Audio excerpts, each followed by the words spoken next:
Lightsaber Duels had already come a long way by the time the original trilogy had wrapped up. Gone was the stiff and awkward beating of sticks accompanied by janky camera work and rough cuts, and in its place stood powerful clashes backed by emotional weight, excellent choreography, and fantastic cinematography.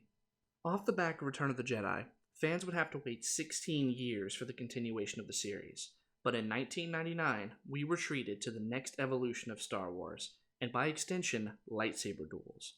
I'm Zach from the Five Nights Tavern, and today we're going to be looking at the lightsaber duels of the prequel trilogy. Let's get started. We've got a lot more duels to cover here when compared to the original trilogy, so let's dive right into the climactic battle between Qui-Gon Jinn, Obi-Wan Kenobi, and Darth Maul. Now, right off the bat, I want to look at this from the perspective of the audience in 1999. For the first time ever, we see more than two combatants, and to top it all off, Maul pulls out the first double-bladed lightsaber of the series, adding even more flair and hype to the coming battle. As the duel begins, we can instantly tell that this is far more quick and acrobatic when compared to the original trilogy, with the duel becoming something of a dance between three highly skilled Force users. The quick pace keeps us hooked as the battle drifts into a massive power room with sheer drops on all sides. Despite the numerical advantage, Maul seems to be very much in charge of this fight for the most part, easily holding off both Qui-Gon and Obi-Wan's attacks simultaneously. The cinematography here is just as powerful as the fight itself, showing us many wide shots of the arena, highlighting the scale and spectacle, while also treating us to a number of close and medium shots to keep us right in the action. The pace doesn't let up until a series of ray shields split the combatants up, allowing them, and by extension the audience, to take a quick breather before the climax of the duel. As the fight picks back up, Obi-Wan is separated from Qui-Gon by a ray shield, leaving him to contend with Maul alone. Things seem to slow down as the tension builds and worry starts to show on Obi-Wan's face. And then the unthinkable happens. Maul stabs Qui-Gon through the chest as Obi-Wan watches helplessly. If the duel wasn't fast before, it sure is now, as Obi-Wan bursts into the room, attacking Maul with incredible speed and power, and for a moment it seems that he may even defeat Maul, even managing to slice his lightsaber in half. But at the last second, Maul gains the upper hand and sends him into the pit below. Now hanging on for his life, and with Maul showboating above him, Obi-Wan summons his master's lightsaber, and with one incredible move, slices Maul in half, sending him to his doom within the bottomless pit. The first duel of the prequel trilogy is, in my opinion, a great way to evolve Star Wars. The dance is very impressive to see, and will only continue to improve as the films carry on. Attack of the Clones, for all its faults, does have an excellent duel at the climax of the film. Here we pit Obi-Wan and Anakin versus the mysterious Count Dooku. Now, this fight is a bit more grounded than the one from The Phantom Menace, probably due to the insane spectacle that was the arena battle earlier on in the film, so this one ends up feeling a bit more personal. With a more confined room to fight in, and much closer angles to bring the audience in, as the duel begins, Anakin foolishly rushes Dooku like the jackass that he is, and is almost immediately fried by Dooku's Force lightning, leaving a frustrated and likely disappointed Obi-Wan to deal with Dooku himself. The fighting is a bit more slow-paced as Dooku antagonizes and toys with him. Each clash is more methodical and Dooku waits for the perfect time to strike, and in two clean hits takes Obi-Wan down. Just before he can finish him off, however, Anakin suddenly remembers that he's in this fight and rushes to block the killing blow. The fight intensifies as Anakin briefly wields two lightsabers against Dooku's attacks. Tension ramps up as the lights go out, leaving them illuminated by only the glow of their sabers, making for a really cool effect. Anakin holds his own for a time, but he too is eventually overwhelmed as Dooku slices off his right arm, claiming victory over both foes. Just as it all seems lost though, Master Yoda arrives to save the pair, making the first time that we get to see Yoda himself in action. This new duel begins with a test of their power in the Force, as Yoda blocks each of Dooku's attacks, forcing the pair to decide the contest with their lightsabers. Now, what can I possibly say about Yoda's lightsaber technique? It is absolutely ridiculous to watch. Here's Yoda, who we have always seen as kind of frail and slow, jumping and flipping around like he's wearing moon shoes. Like, seriously, look at him go. It's hilarious to watch.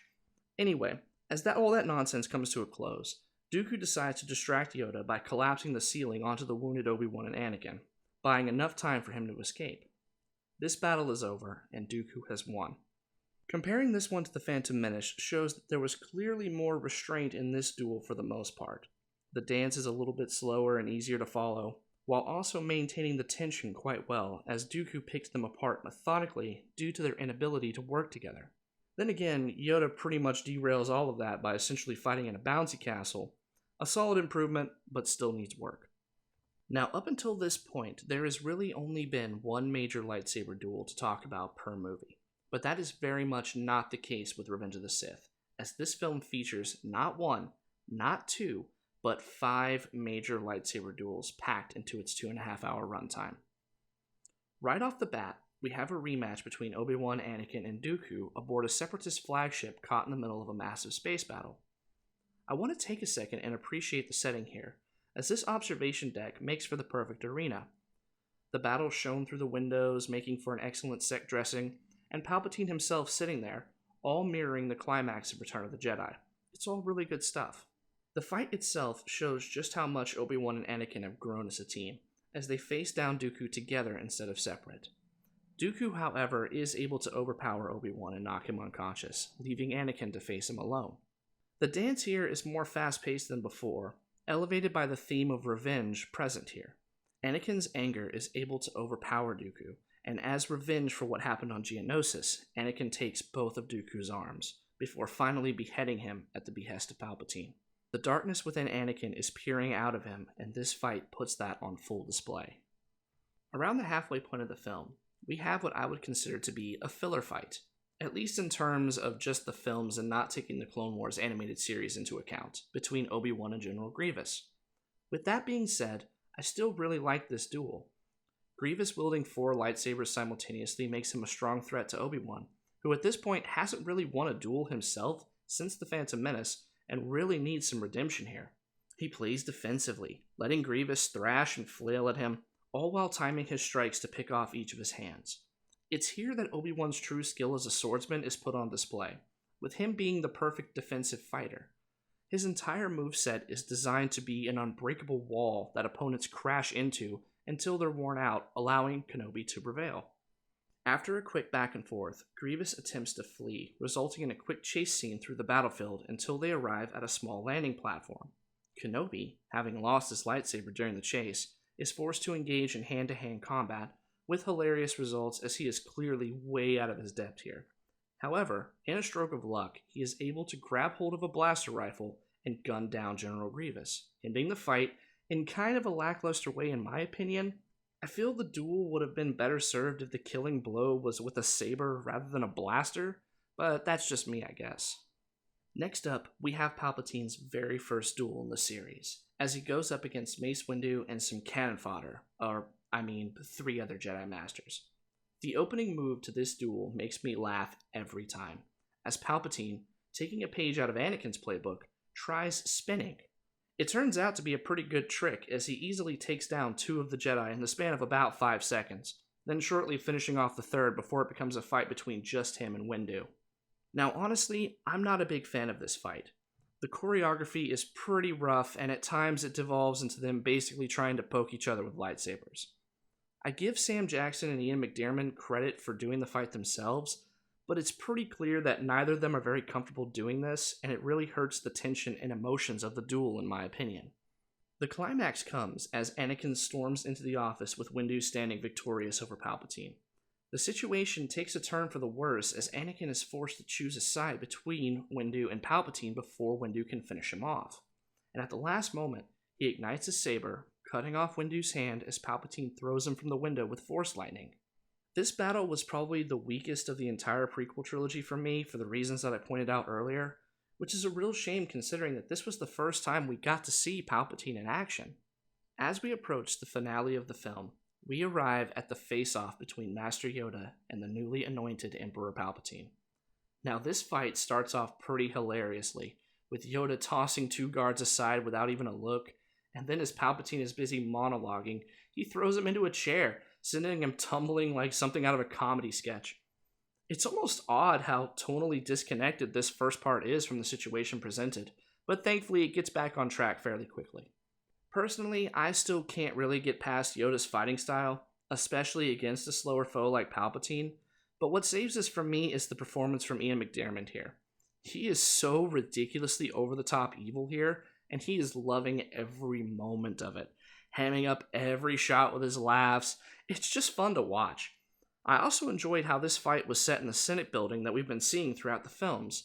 It gives off this idea of good versus evil deciding the fate of every system in the galaxy. The battle eventually comes down to a test of strength in the Force, as Palpatine hurls pod after pod at Yoda as he desperately rushes to get up to him, culminating in a final push by both sides to overwhelm the other. Sadly, we know how this story goes, so Yoda is eventually overwhelmed and falls to the bottom of the Senate room, forced to flee as Palpatine claims victory and dominion over the galaxy.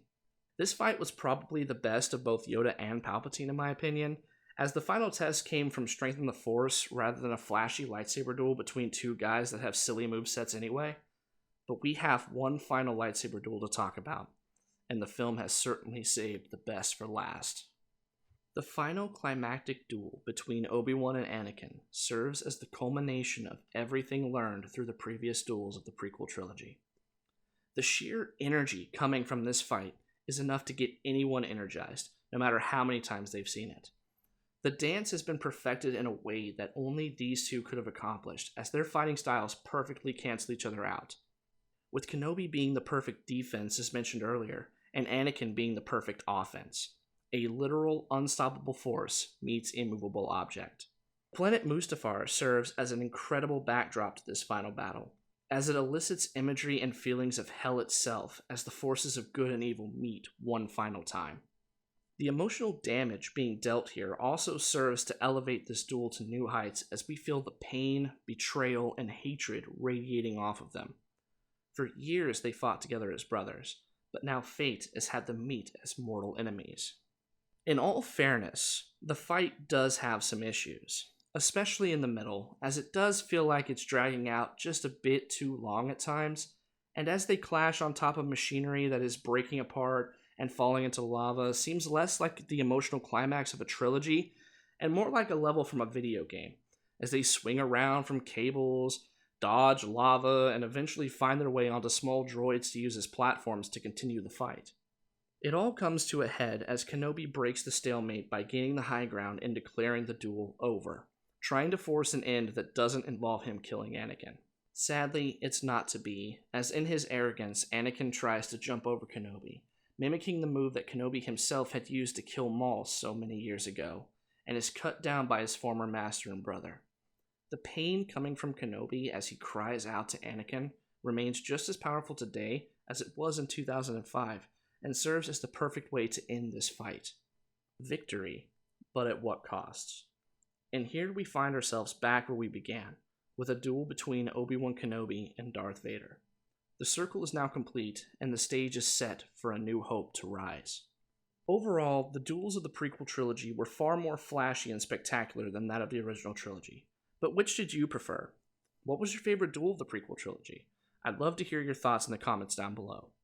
Thank you all so much for watching. Be sure to like and subscribe if you enjoyed the video. And as always, cheers.